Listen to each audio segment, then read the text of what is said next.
All right. Hey team, Stu Straps here from Aerial Fitness Bodies, and today I am with Austin, the founder of Primal Motion. He's a co-founder of CirQular Motion, and he also has his own studio, Dancing in Circles Studio. So yeah, Austin, thanks for taking the time to discuss your expertise. We're going to discuss your knowledge, and then we're going to delve deeper into the clientele you work with, and then more specifically on the circus clientele you work with. Yeah, So yeah, let's begin. If yeah, tell us your story. Tell us how it all began, and then we'll go from there. yeah. Thanks for having me. So I'm a registered massage therapist, a therapeutic exercise specialist, and strength coach based here in Toronto, Canada. And I'm also an aerial straps enthusiast. I've been doing circus for about 10 years and aerial circus for the last 3 years. And straps has really kind of taken over my life and kind of bled into my professional practice as well. And when I was a teenager, I had a lot of injuries. I was very reckless, lots of parkour, lots of stunt biking. I'd broken something on every limb by the age of 18. By 18, I had like chronic knee pain, back pain, ankle pain. I couldn't reach my arms over my head. I was in really rough shape. Oh wow. And I was like, oh, okay, I really like fitness. I'm going to go into fitness and become a personal trainer. And then I started my training career, and I was like, actually, I have a lot of rehab to do, a ton of rehab to do. So very early on in my personal training career, I took a focus on working with special populations, working with individuals coming out of surgeries, working with individuals with autoimmune disorders, sports injuries, et cetera, focus on optimizing posture. So I kind of really became obsessed with that kind of realm coming out of my 3-year fitness college diploma. And eventually that got me into something called functional neuroscience therapy, namely neurokinetic therapy and PDTR. And then once I started to dive into the functional neuro realm, I was like, I really need to get some manual therapy skills. So I went back to school for massage therapy. And then over the years, I've done maybe 40 to 50 continuing education courses in the realms of manual therapy, movement therapy, physical rehab, functional neuroscience therapy, and osteopathic movement therapy. So it's been like a full gamut of things over the last 13 years. And moving forward, I'm back in school now, finishing off an undergrad in health sciences with the goal of either going into medicine or physiotherapy. So it's been a pretty wild journey. Yeah, no, that's very impressive. And I love what you were saying to me before of how you got into circus. You went to Burning Man or something, and then got into straps through there, and and how that all happened. I love people's journeys of how they got into circus, and especially straps, because yeah, I came from more of a sports background, and I didn't even know any of this existed until I came to circus. But yeah, Yeah. Yeah. So we can talk about that. I was dating a woman who was a massage therapist years ago, and she was much older than me. She must have been like 12, 13 years older than me. And she was a burner, and she did a lot of aerial circus herself, and a lot of fire spinning.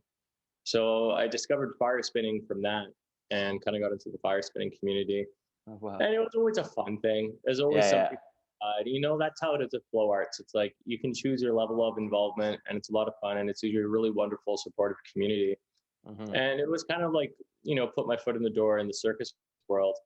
And then it was like, always kind of seeing these acrobats and the straps and the rings. And I've always been like, so amazed by like Olympic rings, gymnasts and straps artists. And I've got like a really good calisthenics build. I'm like 5'10", 155 pounds. I'm not a bodybuilder. So I've always naturally been drawn to calisthenics training. I could front lever, back lever, planche, do all these kind of things. hmm, And I was like, yeah, I should really do that straps thing because I think I'd be really good at it. yeah. And yeah, I took off. I got to an intermediate level pretty quickly. My flexibility is terrible. It's still not great, but yeah, it just kind of took over my life. And I'm sure you know how it is, and I'm sure many of your viewers, it's like, something that starts as a once a week, twice a week turns into 20 hours a week of training Yeah, yeah. before you know it. Yeah. Yeah, exactly. You know, it's the same. The reason I got into straps as well, because I love the whole gymnastic rings, and I wanted to fly basically. So it was a great transition from acrobatics and teeterboard. Awesome. So then, so obviously then you got into the circus world, and then you were continuing your education while you were training straps. And then, so how did it begin that you started treating, like firstly, what are the different like types of clientels you started with, and then how did that evolve into working with circus artists? Yeah, so it started like I said, taking on complicated cases. I really like being a detective in my work. I like being the guy who cracks the case, figures things out, you know.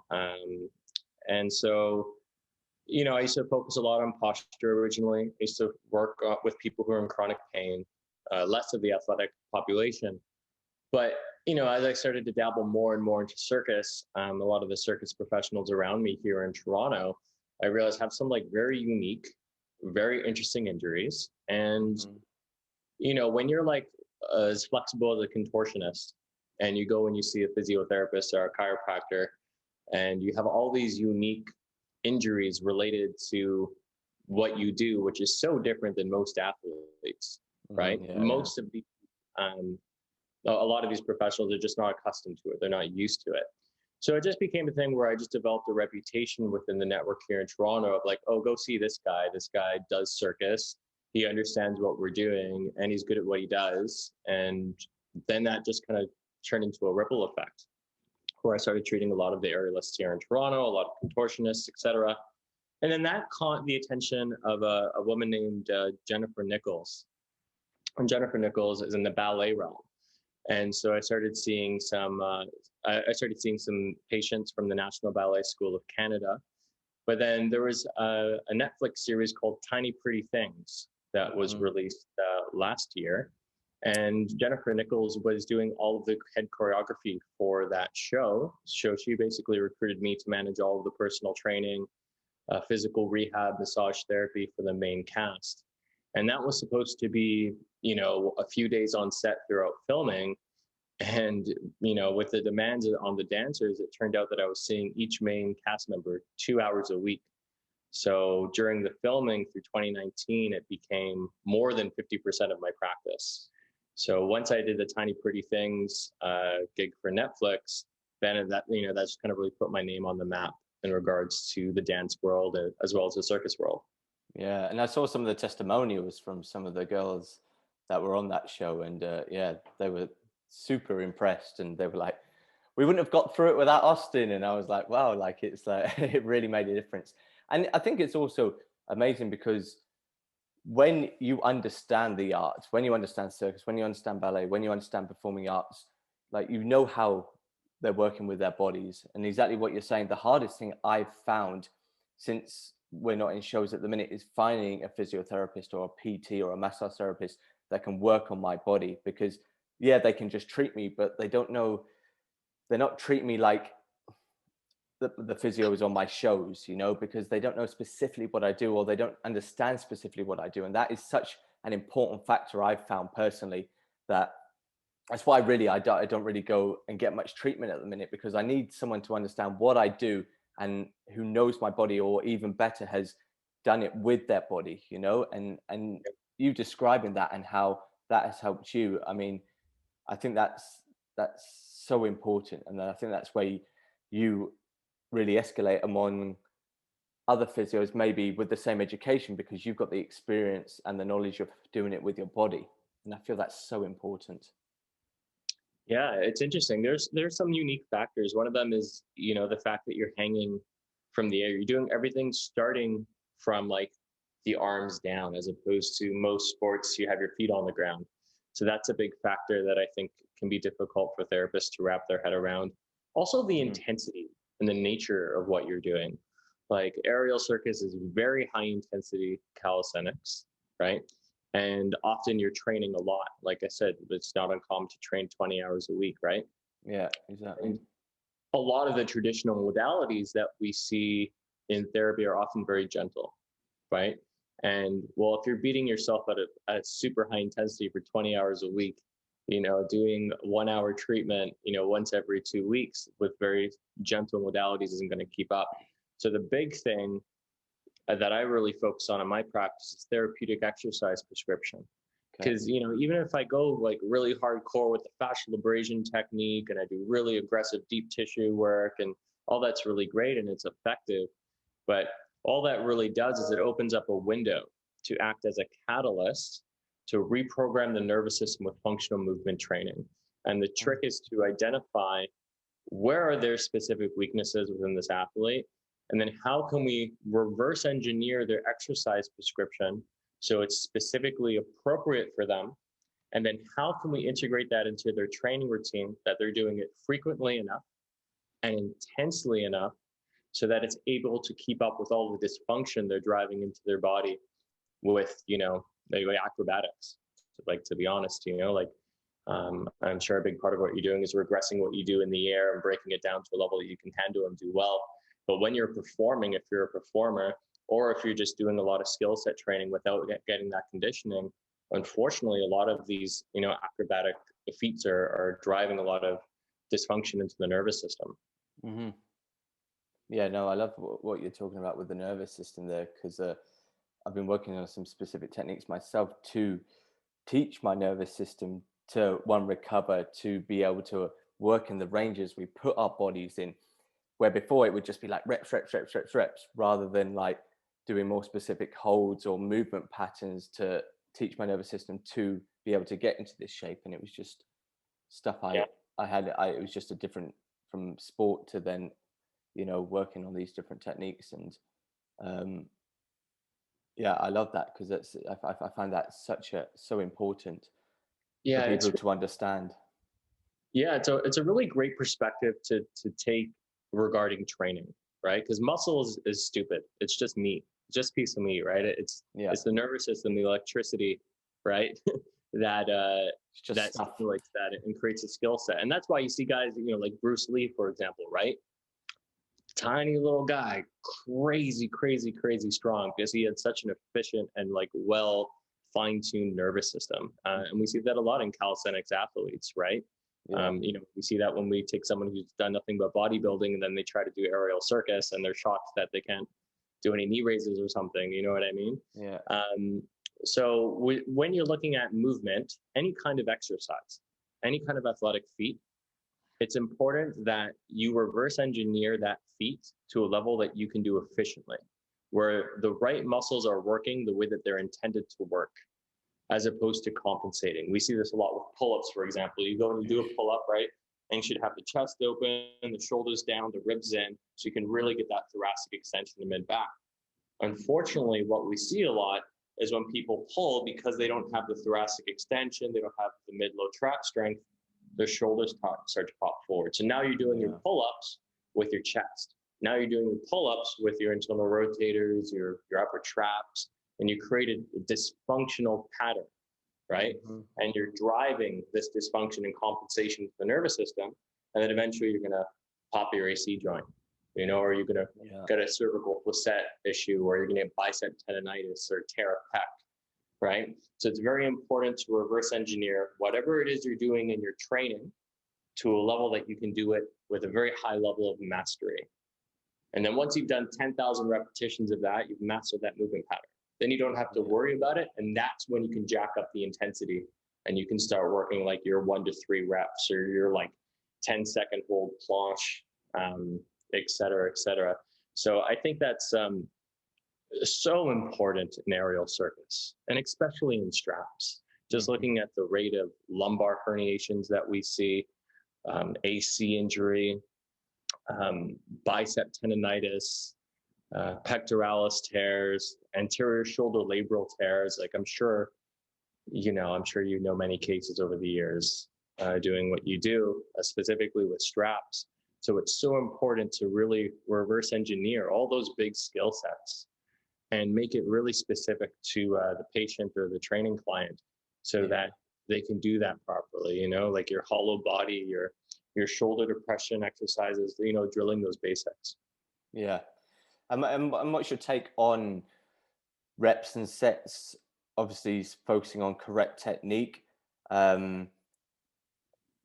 Because when I'm creating programs and workouts now, I really want to watch the technique of the person first to then dictate what reps and sets I do, because I hate just throwing programs. Like most of my stuff now, like what we're going to do together is focusing on tutorials to give people an education, and then we can provide reps and sets rather than just doing 10 reps, 3 sets, you know, but they're doing it all with incorrect technique. So yeah, I'm interested to know like how you progress through Yeah. safe progressions of techniques. So say for something basic like the pull-up, it's perfect. Everybody says, oh, it's pull-ups. But the amount of people I work with now, even that are aerialists, who can't do a correct pull-up, and I have to break it down to just learning them how to hang properly, then learning them how to engage and take them through so they're strong through the full pull-up rather than just swinging to get to the top and then disengaging to get to drop out of the pull-up. Yeah, I would love your take on that. Yeah, so that's one way of doing it. So when we look at an exercise, there are, different components that, dictate the intensity or difficulty of the exercise. For example, stability. Are our feet on the ground, or are we on a Swiss ball? Are we on a steady bar? Are we on a strap that's swiveling around? These are factors. Compound movements. A pull-up, there's a lot going on, man. Your arms going this way, your elbows bending this way, your shoulder blades are tilting back, your core is engaged, right? Mm-hmm. Compound the movement, the higher intensity naturally is going to be. So yes, working with a pull-up, well, first of all, most people don't have that overhead range. So you're right, just hang for 1 minute. Get your fascial system and your lats and everything to adapt to hanging. But until you can hang with like that nice kind of length there, and you just start doing pull-ups, you're just going to make everything tighter and worse, right?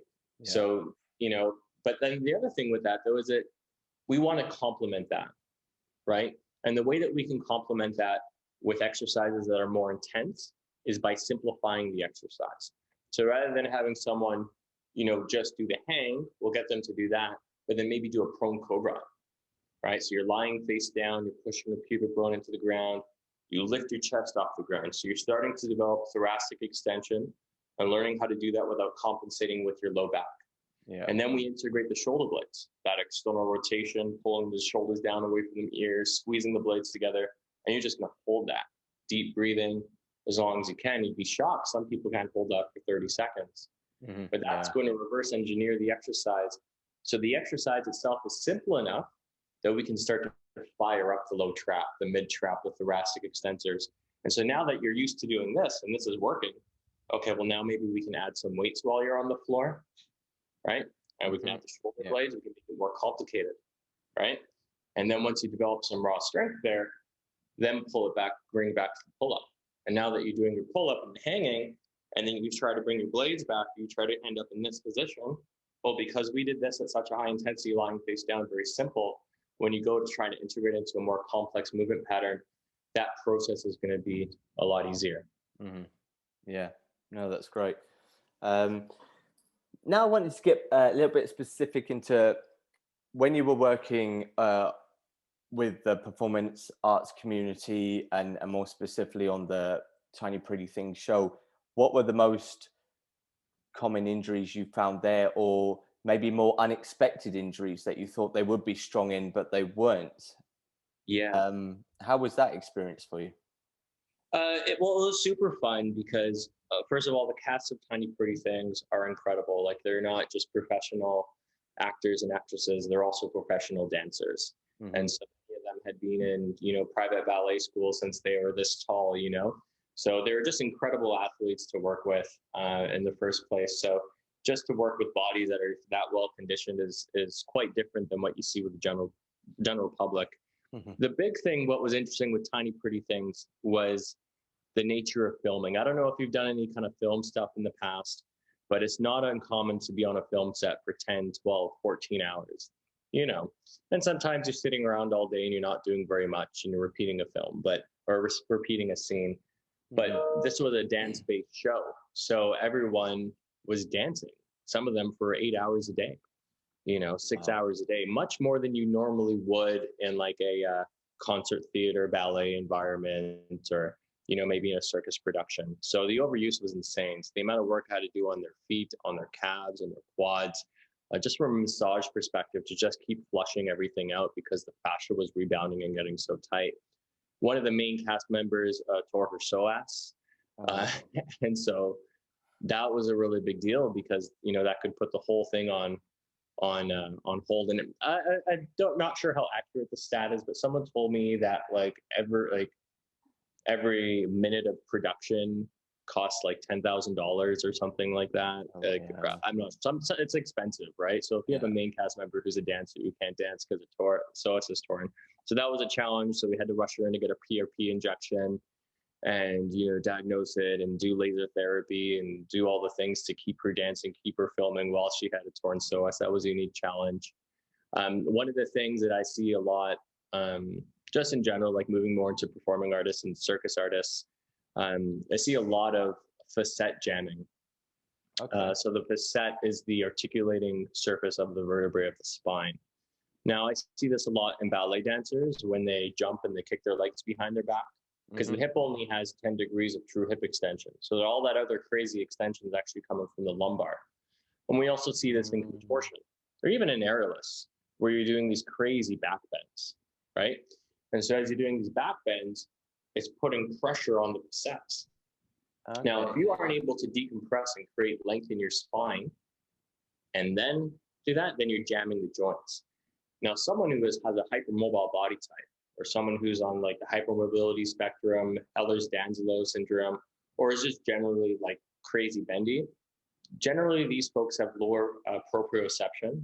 They struggle with feeling tension in their body, feeling space in their body. And so then they go and they do these back bends and they're just jamming the joints. So this is why I really like ELDOA for the circus population. And now most people who benefit from ELDOA are desk jockeys. They're folks who are super tight. They've got terrible posture. They can't reach their arms over their head. And they're really working on strengthening against the fascial tension to create space in their joints.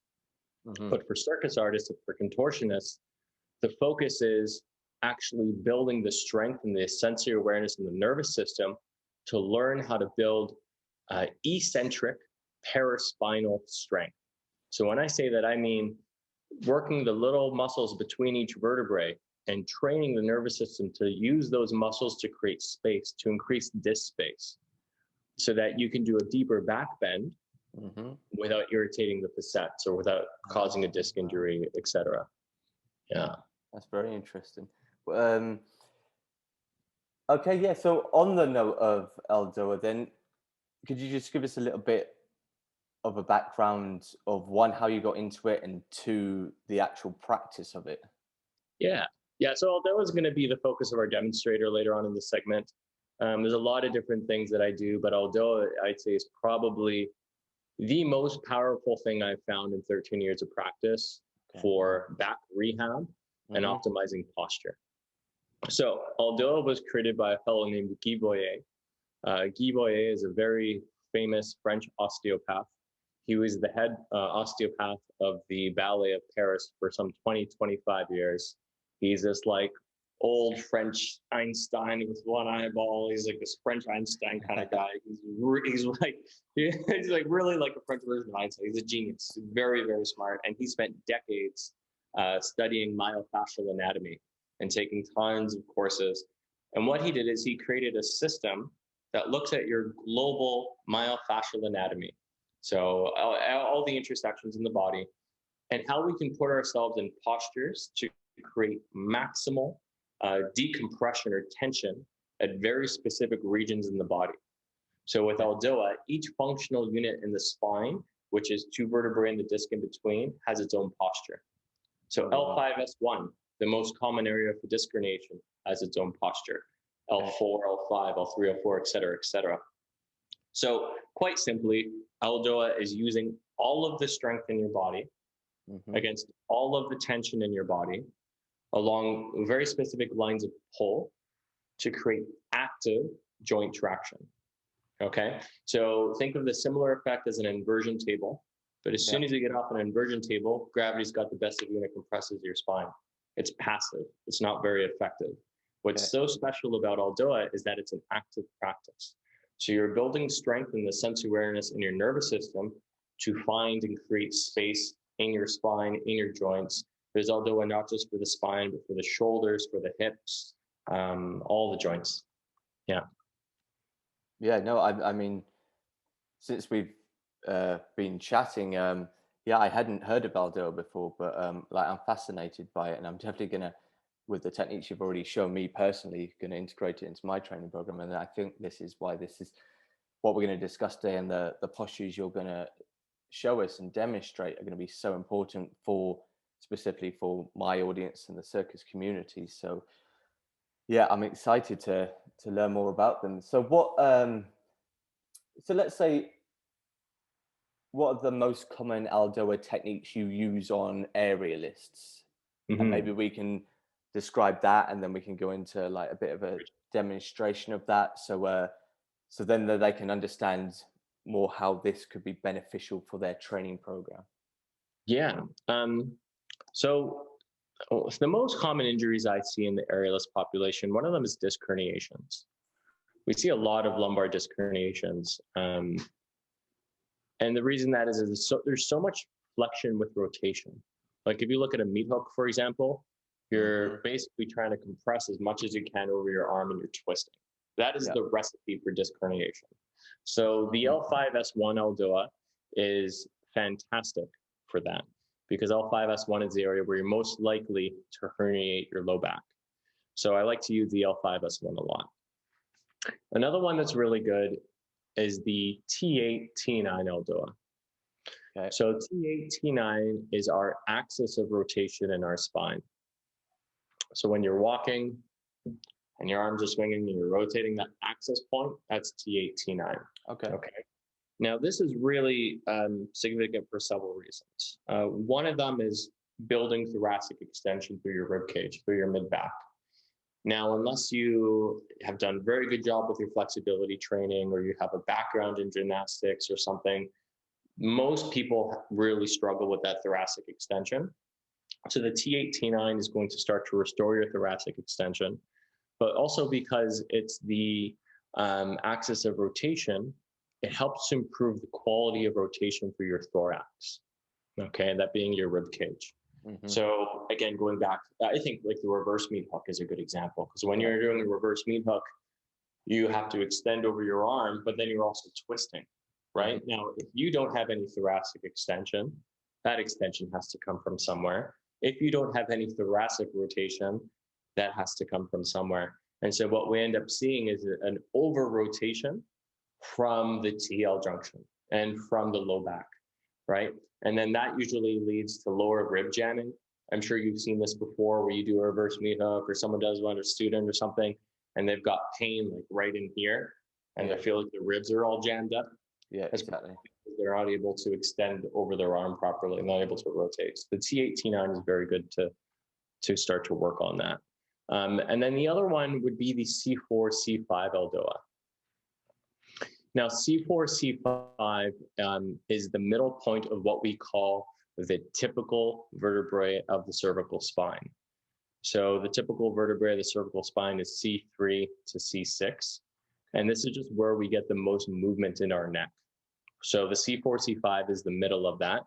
So if you have any kind of forward head posture, and you're kind of compensating your neck movement, it's mostly C4, C5 that gets worn out. And as an aerialist, you're just like overusing your arms and your shoulders and stuff, right? I mean, I'm sure everyone who trains straps like has some degree of chronic head, neck, shoulder tension, right? Yeah, 100%. You can very easily get out of control. And so, yeah, a lot of that is shoulder based. But if your traps and your SCM and your scalenes and all those guys are jacked up all the time, it's causing a lot of cervical compression. And you may not be aware of just how much wear and tear you're putting on the neck. Yeah. And upper cervical stuff for contortionists, like C2, C3. Actually, Yiboye teaches a C0, C1 ELDOA in his like highest level of ELDOA and osteopathy training. And he says it's only reserved for one population, and that's circus contortionists. Yeah. It's such a sensitive, delicate, dangerous area, because you have such vulnerable ligaments there. When you like break someone's neck, those ligaments are right up there. And so when you're doing like chin stands and stuff in contortion, you're putting an incredible amount of stuff there. But anyways, maybe that's outside the scope. But that's an interesting little. That's so important, because I've worked with a lot of contortionists in different shows and stuff, and they have their chin on a yoga block, and then their bums touching their head, and it's like where is your cervical spine here? Like it's literally folded in half, and they warm up for 2 hours before they go and do the show, and they have to do it every day. So I think this is And also, what I find with a lot of students, especially if we talk about even flags and meat hooks, is their visuals. They crunch their neck and they don't know where they're looking, and they put so much pressure on all these neck muscles, and then they start overcompensating here. And then when they release it, and like you say, with this focus of giving that space and being able to like move around the rotations when they're in these shapes, then they don't, one, it will prevent just extra strain, unnecessary energy, even injuries on these parts of the body, and two, they'll be able to like move in these shapes. And that's what I find, especially if we talk about the T89 of flags. The first thing, they just try to just arch and hang into the shape, and then they have problems breathing. They have problems with so much pain in their ribs and in their intercostals and in their obliques, and they can't hold the shape. They're just like, this is impossible. And I mean, the way I talk about it is just trying to get them to extend through their free arm and top leg, to just trying to elongate and give space throughout the body. But the way you're detailing it through the T89, I think, is so beneficial for this, because that's exactly like, you're educating me on how this can help this shape. Because I mean, it's what I always say to them. It's like, these aren't like functional movements. We don't walk about in a flag, running down the street, and then it's like, so you have to really understand. And even more importantly, what you were talking about before is, for each client, it's different. Yesterday I was working with a lady. She's 6'2". Her legs are taller than me, and so like, we're working her flag. And then I train with Roman, who's my size. He's 5'8", but just solid muscle. And it's, I think what I'm so intrigued about these techniques is that these can work for everybody, depending on whatever their body size is. And that's, I think, so important, because I try to change the shapes with people to benefit their bodies, but this could be a real fundamental for everybody. That's why I'm such a fan of it, man. Like, I work in the hospital here in Toronto as well. I work at an active care hospital where you do a lot of rehab for spinal cord injuries, paralysis, etc. Yeah, and I have patients who are doing ELDOA who, have partial paralysis. I have patients who are well into their 80s doing ELDOA. Yeah, and it's so important for the aging population, just because you grow older, you start to lose disc space. Well, the research shows that there are actually studies to show that ELDOA increases your disc space. So if you were to do ELDOA every day, you actually reduce the amount that you're going to lose height as you grow older. You know what I mean? Every day, then. And to me, also, like, we have that diagram of like the ape evolving into a man. Yeah. We're not straight yet. Like, from an evolutionary biology point of view, we're still wired twice as much for flexion as we are extension. That's why we all slouch so much. So it's so important to do this kind of posterior chain work. And so, generally speaking, I like to do twice as much posterior chain work as anterior chain work. Okay, yeah. To balance that. And most people have an imbalance. So I actually like to do 3 to 1. Now, what I'm finding a lot, not as bad with the straps artists, but I see this a lot with folks who do a lot of gymnast rings. It's just crazy overdeveloped anterior chain, like pec to abs. And it's like, I see some guys who are able to do front levers no problem, but they can't do a back lever. But a front lever should be a lot harder than a back lever, just because the posterior chain is so under conditioned.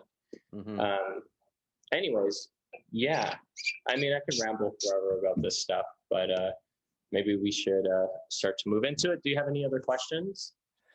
Yeah, no, I think that's it. Yeah, I think my next question would have been like, okay, how can we integrate this into an aerialists or circus artists program, and then we can demonstrate the techniques and the different postures you want to go through. And I think this is what the people want to see. So so maybe we can discuss how to integrate it, and then we can start with the demonstrations.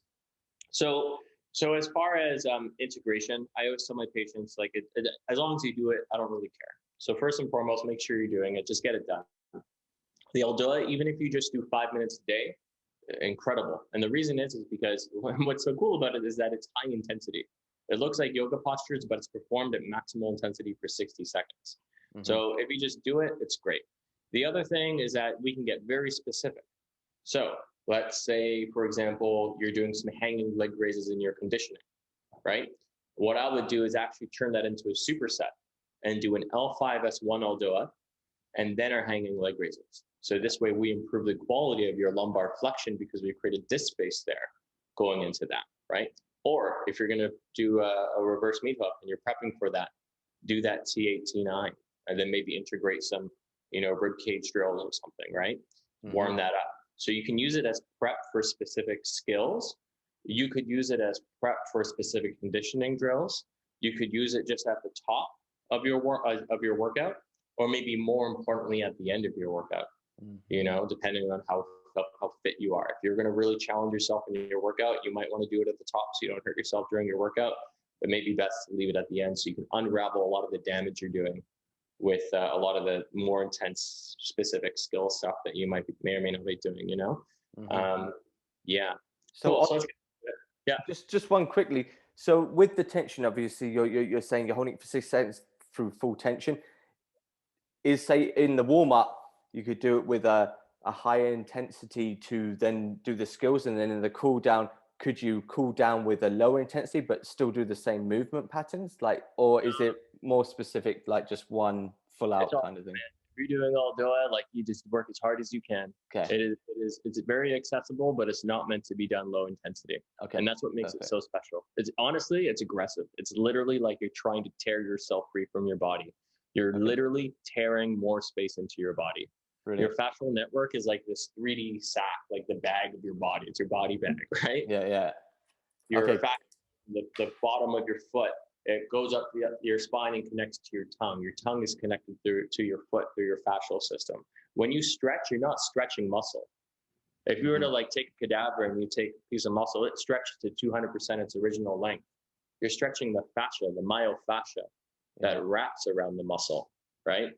So the whole idea with ELDOA is to use all of the strength in your body with your muscles against all of the fascial tension to pull on it and stretch on it and start to create more space. Yeah. So if you do that gently, it's just there's just not, you're just defeating the purpose. Yeah. All right. Brilliant. No, I think that's a very important point for people to understand that, it's a kind of all or nothing principle. Yeah. Brilliant. Okay. So let's, we can dive straight into it, and let's work some postures so we can go through the 3 postures you discussed, and and let's show. So we'll introduce Aman. Aman is my partner at CirQular Motion. And Hi, she Aman. has dancing in circles in Toronto as well. And she does pole, lyra, lolly. I mean, you can chat about yourself. Yeah, I was stalking your Instagram earlier. It was amazing what you can do on there. I do more of the performing side. He does more of the rehab side. Yeah, you're a perfect team. Let's push this. I'm just going to create some space here. Yeah, sure. All right. All right. So the first thing I want to teach is a principle called lemniscat. So I'll head over here. Lemniscat is basically a physics principle.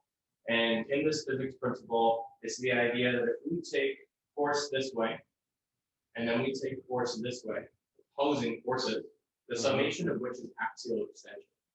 So this is how we create decompression in the spine. And the way that we're going to do this is we'll start from a side view. We'll get them on to roll the pelvis forward into lumbar extension. So you can practice this if you're watching at home too. So you can arch here, and we're going to counter this arch by tucking the ribs back. Okay, and the summation of pelvis forward, ribs back, is now creating that axial extension and decompression lumbar spine. You should feel tension. So now that you have that, we're going to continue that with ribs down, chest up. And that counter tension is now stacking your thoracic spine. And now lastly, we can counter that by tucking the chin into the throat. So pelvis forward, ribs back, chest up, chin tuck. And now suddenly she's got a flat, vertical, decompressed spine. So you can even do this as an exercise, just breathing and holding that. Okay. That can be done seated. I get that with a lot of folks who sit a lot, but that's the principle we're going to integrate. Okay. So now that we've done that, the next thing we're going to move into is the L5S1. Okay. So the L5S1 again is the lower lumbar. Yeah. right above where the sacrum is, this region. This is the area that's most commonly herniated from flexion, rotation, very good for meat hook prep. For this exercise, we're going to move over to the wall. And what we're going to do is lie on the back, bring the feet up onto the wall. And now it's very important that the sacrum is anchored. Okay. If in this position your sacrum comes off the floor, then we are losing our fixed point in which we're going to create traction from. So if your hamstrings are tight and with your feet up on the wall, the sacrum is lifting, what we need to do is then scoot the butt away from the wall until you're able to both, one, lock the knees, and two, keep the sacrum flat. Now that we've done that, we're going to continue to bind that fixed point by pulling your toes back towards you. And then countering that by rolling the legs into the knees are pointing towards each other. So we have internal rotation of the hip. We have dorsiflexion, toes down. And now we're going to create counter tension between reaching up through the heels of the feet and pressing the sacrum into the ground. That's all to create that sacral fixed point. Okay. Now that we've done that, we're going to keep the core relaxed because our core goes from the pelvis to the rib cage. So if we contract the core, we actually compress the spine to defeat the purpose. But now from here, we're going to try and settle the spine into the ground. So shuffle around a little bit, try to get as much spinal contact with the floor. Okay. Now from here, we're going to start to bind fascial tension into the upper body. To do that, we're going to reach the arms up over the shoulders. We're going to perform wrist extension, external rotation, maximal traction towards the ceiling. Okay. We're going to counter that by tucking the chin into the throat. And by doing that, you should start to feel the neck getting closer to the ground. Now from here, we're going to do something a little strange. We're going to stretch the dura mater, the outer layer of the brain connecting into the spinal cord, by looking down between the knees and lifting the eyebrows up. So it's like eyeballs down, eyebrows up. And it's actually stretching all the way through the cranium into the spinal cord. All right, now that we have this position, we're going to very slowly start to reach the arms back over the head. And you're going to reach as hard as you can. You're reaching so hard, you're pulling the arms off the shoulder blades off the rib cage, and the rib cage off the pelvis, thus decompressing the lumbar spine. Holding that for 60 to 90 seconds under maximal intensity. That's the L5S1 ELDOA. Okay. Now to come out of it, we're going to do it slowly because we don't want to have a fascial rebound effect like a rubber band. Yeah. So you're going to slowly bend one arm at a time, one knee at a time. And now the safest way to getting out of this is to just flop over to the side. We don't want to have a sudden violent twisting in the lumbar after it might be vulnerable. Yeah. And there you go. And so what's really good when you're doing the L5S1 is you can see just how effective it is, even if you have great flexibility, by first like doing the forward fold and just maybe see the flexibility, but also see how it feels. Then do the L5S1 and then check again. Okay. And you'll notice such an improvement in the quality of the lumbar flexion. Mm-hmm. A lot of people, you go to bend over and you feel it in your back. Sure, you should feel it in your hamstrings. Yeah, so, yeah. You know what I'm saying? Mm-hmm. Yeah, cool. So that's the L5S1. Do you have any questions on that one? No, I think that's great. And yeah, I love how, and then they can see how far they can get by doing their lumbar stretch and putting their hands to the floor. And so then they have somewhat progressions to work with to see how far they can get. And then again, this really correlates well for doing leg lifts, one arm leg lifts, and then obviously all your one arm technique work. Anything that's compression based and anything that you feel like your low back might feel at risk. There's anything where you're like, I don't know about my low back, L5S1. Okay, perfect. Yeah. Lower back L5S1. We got T8T9. Okay, so T8T9 is also, if you tend to sit a lot, get a desk job, it's a godsend. This is basically going to teach you how to sit upright. Okay. I usually teach this on some blocks to start, but you don't need them. The blocks just makes it easier to access. Okay. If you have a very good level of lumbar flexibility, you might not need it. We'll get you sitting down there facing this one. I'm going to teach you this one from the side view. It's actually doing a little bit for you guys this time. There we go. I think we're still focused. Awesome. Okay, so now remember that lemniscat that I taught before? That's where this is going to come in handy. So the first thing we're going to do is we're going to try to sit upright so that the low back is nice and flat. And with that, we're going to do our best to bring our heels as close to the sit bones as possible without rounding the low back. If you have poor lumbar flexibility, you might need to keep your feet really far out in front of you. From there, we're going to do that lemnis scat for the legs. Okay, so to do that, we're going to press in through the big toe. Mm-hmm. We're going to counter that by rolling the lower leg bone outwards, the tibia, and counter that by rolling the upper leg bone inwards. Nothing actually moves here. In, out, and then negate each other. It just binds tension in the legs. Now we're going to do that lemnis scat in the spine. So the sit bones are anchored. We're going to think about sticking the butt out, countering that by pushing the ribs back, countering that by arching the chest up, and then chin to throat in double chin. All right, you can see how flat your spine is now, right? Yeah. Think about reaching up to the top of your head, deep breathing, maximal pressure. You really feel pressure in the spine.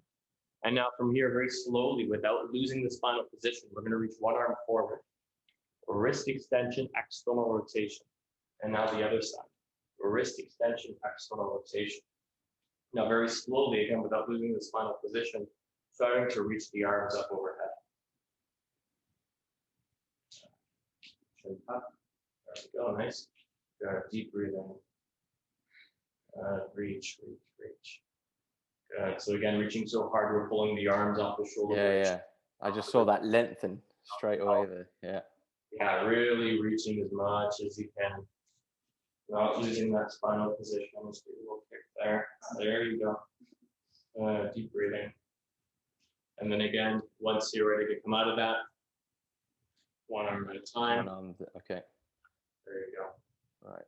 Yeah, you'd be surprised how difficult that is. And I'm honest, it's quite flexible.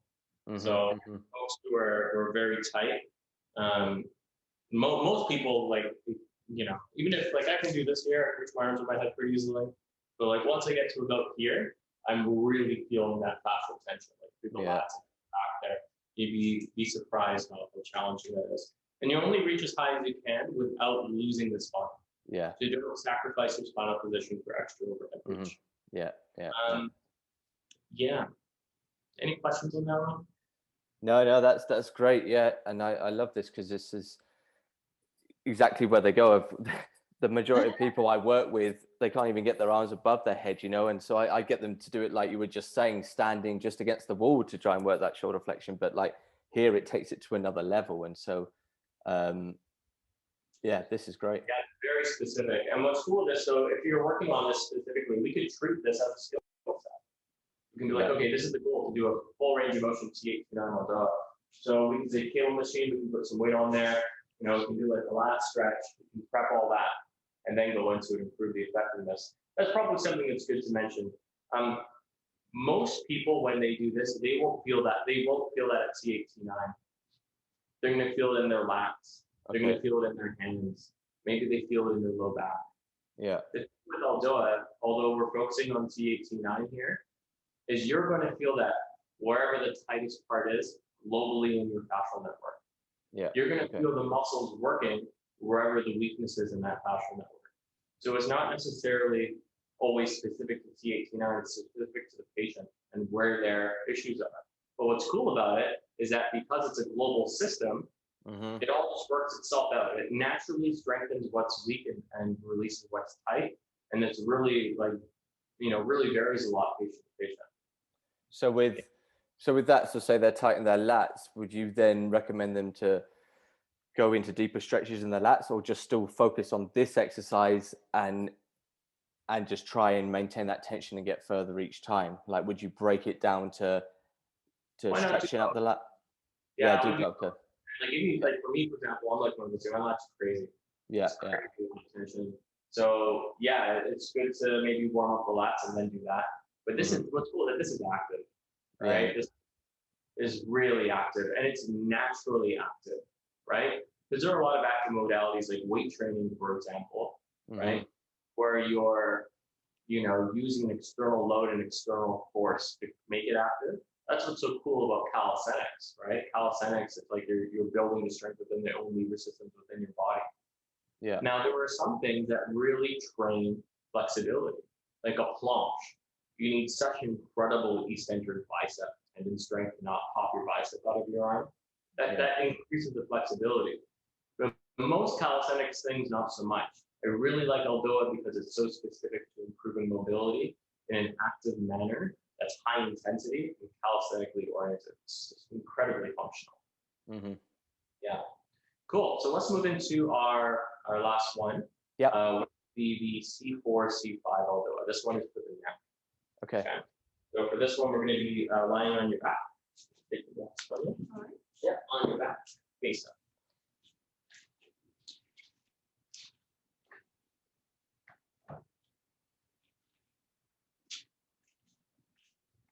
All right, so traditionally, what we do is we bring the knees up over the hips. We perform internal rotation, so the knees are together, the feet kind of going out, the knees are hip width apart. And we flip the feet up into an E version. This binds myofascial tension into the sacrum low back in a similar way to what we did with the L5S1 on the wall. Yeah. Now, this is a difficult thing for a lot of people to do. So this might be appropriate for some of your more advanced circus artists who have very good hip flexibility and strength. But for the average person learning this, I usually just keep the feet on the ground. So you can explore your feet. From here, we're going to work on getting the entire spine flat against the ground. So we're going to try to suck in the tummy, press the low back into the ground. Push the ribs down, feel as much of the thorax on the ground. And now from here, we're going to tuck the chin. And we're going to do our very best to get the back of the neck to touch the ground. We're going to start to feel that pressure in the back of the neck. Once we've done that, we're going to reach the arms up over the shoulders, reaching up as hard as you can, wrist extension, external rotation. Mm-hmm. And again, reaching as hard as you can, pulling the blades off the rib cage, traction, like shooting webs like Spider-Man. Yeah. All right, and we're going to pose this upward reach. That's very that correlates very well to aerialists. What's that? Spider-Man. It correlates very well to aerialists. They'll like that one. There we go. So we're having opposing tension here. Up with the arms, down with the chin, flattening up the knee. Okay. Now from here, we're going to throw in that Dura-matic stretch. So we're going to look down between the knees with the eyes. You're probably just going to see black when you do that. You're not going to see anything. And then you're going to lift the eyebrows up. And now we're going to continue to think about rotating the chin into the throat, creating a double chin, until eventually the back of the head starts to lift up off the ground. Just a tiny bit, just a little bit. So it's almost like chin down, forehead up, and pulling away. Mm-hmm. Rotating. There we go. And then holding that for 60 to 90 seconds. That's the C4, C5 ELDOA. Okay. Yeah, and then you have that nice and slow. There you go. Cool. That was also. Yeah. So man, you're a superstar. you can see it's very difficult to teach that without a model, right? Yeah, exactly. So I just want to go back over the three postures, the names, and then when we were talking about supersets of doing that, and then the specific skill that you would say that could superset to them, and then just so we can just sure focus so on that, and then that they can understand it. So sorry, go on here. Yeah, so the L5S1 was the one with the feet up on the wall. Yep. That L5S1, very bottom of the lumbar spine where it meets the sacrum. Very good for anything where you feel a little unsure about your low back. Okay, it's going to create more disc space in your lumbar spine. It's going to really improve the movement quality of anything that is forward fold based. So say you're just bringing your legs up to the line. You're doing the leg raise, you're bringing your toes up to the straps, right? So you're doing a meat hook. You're doing this flexion and rotation, very dangerous stuff for your lumbar spine. You're doing a back bend, et cetera, right? Or even like, honestly, even if you're like doing something that's split oriented, because it's going to start to decompress the region around the SI joint, you know? Okay. The T8, T9 is the mid back. That was the one that we did seated. Great. If you have a desk job, that's just brilliant stuff. You drive a lot, you sit a lot, or you're feeling really fatigued from sitting or driving. That's a good one to do. But I think that's I think it's a really useful one in regards to reverse meat hooks. Okay, it really does much of this just like anchoring and trying to extend over it, or just in around that region. Yeah. And like I said, if you're not rotating well in there, if you're not extending well in your T-spine, you're jamming up ribs, QLs go into spasm, all kinds, like reverse knee hooks and nasty stuff, man. Yeah, no. Yeah, the amount of trouble I've had with the clients exactly like, and that's why I'm so excited to introduce these postures, these drills, these exercises. Anything that's rotation based too. So like I would like if you're doing even just like a rotation drill, or maybe we're squaring the pelvis and we're working on the ability to move the rib cage without moving the pelvis, maybe without moving the head either, right? That that T8T9 is really good to pair with those type of drills, because the T8T9 creates a disc space. And often with these, I'll pair them with mobility drills like that, you know, like a forward fold drill, like a squat to point or something with the L5, S1, et cetera, et cetera. In the neck, I mean, if you're doing anything that's neck oriented, it's good.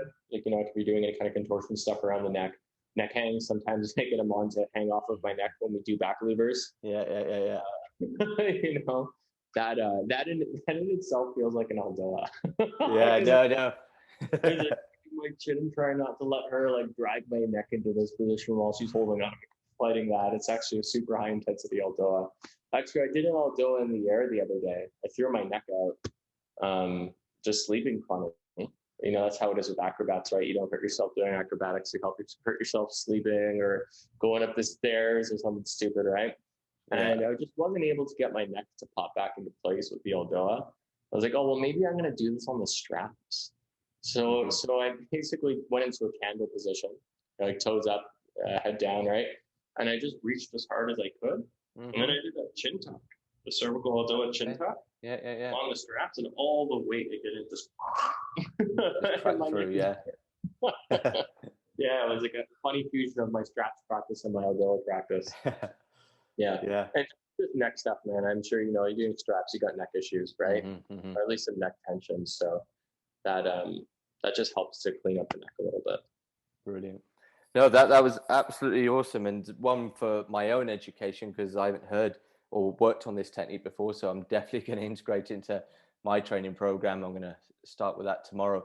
And then also for artists, our community, our circus community, I think this is exactly what I want to collaborate with people like you, like these the experts, because I feel this is completely lost in the circus community at the minute. I feel people just want to make a crazy Instagram video, the fundamentals, the basics, the recovery, and the ELDOA techniques that you'll be talking about. Like, this is longevity. This is the future of saving our bodies, you know? I think like looking at the UFC is a really good example of that, right? And I don't watch a lot of fighting myself, but there was a point in time, I'm going to say about 10, 15 years ago, where all of a sudden the world of martial arts was like, oh, maybe we shouldn't just do martial arts training all the time, you know, and like maybe we should start doing cross training, and maybe we shouldn't just do push-ups for our fitness conditioning. And exercise science took a really big step into the training and conditioning of professional fighters. Actually, George St. Pierre is a very famous Canadian UFC fighter. I was just about to say, your legend, GSP, like how versatile his training is. That's a perfect example of it. Man. I've met him at the Soma training courses when I'm in Montreal studying the osteo stuff. Amazing. When he first picked up ELDOA, he used to do it for like 3 hours a day. Like, he was really into it, really disciplined athlete. But anyways, that's a great example where all of a sudden it got so highly competitive that cross training became such a big thing, and not just cross training, but recovery modalities and rehab. And so we see this so much in circus, and there's a lot of these like old barbaric flexibility practices, you know, where they had like, you know, 8-9-year-old gymnasts and they're like tearing their hips into the splits, you know, and that kind of aggressive flexibility mentality. And for decades now, the research has been like, this is very damaging long term, and there are more effective ways of getting those flexibility gains without doing that type of training. So I hear you, man. I feel like it's the performing arts world could really use a tune-up, a catch-up on what, you know, manual therapy, movement therapy, and exercise science has to offer. Yeah, 100%. And I've seen it. I mean, even being on shows and stuff, and the recovery and the rehab we have on shows is nothing. It's 1 day a week, 10 shows, and you might see physio once and maybe get one massage once a week, and then, like you were just talking about the UFC, one of my old strength coaches, he's the head at the PI down here in Vegas, and now they have cryo, they have laser therapy, they have like some of my good friends are the physios there, and it's exactly that. Like half their time is the recovery, and the other half is doing their training. So yeah, I That's exactly the initiative agree with you. Yeah, that's exactly the initiative Mon and I had with CirQular Motion. Was trying to like create that culture here in Toronto. We had a space out in the East End, but Toronto's had such a bad lockdown. We've been locked down harder than anywhere else in North America, so we had to close the business. But my clinic is still open, and I think we're going to revamp it at some point. And in the meantime, I'm doing my clinical thing. She's doing her circus thing, her circus studio thing. So it's working out, man. We're good. Yeah, and on that note, please share your businesses, websites, Instagram, so people can contact you, because I'm sure once we get this out there, people are gonna hit you up definitely with these techniques. So yeah, please share that information with us. So I'm on Instagram, austin.norris, and we also have our CirQular Motion, circular with a Q, is on Instagram as well. Amon's studio is Dancing in Circles _studio. Yeah, there you go. Boom. Yeah, I've got some more tutorials on ELDOA on my YouTube channel. Okay. So I think that's Primal Motion PT, but if you just put in Austin Norris Primal Motion, you'll find that. Come on. And you can email me at austin@primalmotion.com. I love hearing from people. Just reach out. You got questions, you got injury questions. I might not get back to you right away, but I'm happy to connect and offer some free advice within reason, for sure. Brilliant. Yeah. Well, thank you so much for taking the time, Eman. Thank you for being a wonderful demonstrator. This has been fascinating for me, for my own training and for our community. And then on another note, we are going to be making more tutorials, more focused on ELDOA, and we're going to be having this up on our subscription page, on our YouTube page, and we're going to be doing many more collaborations together. So we'll keep you posted with all of that. And again, it's been an absolute pleasure. Thank you for taking the time, and we'll be chatting soon. All right. Cheers. Thank you. All right. Take it easy. Cheers now.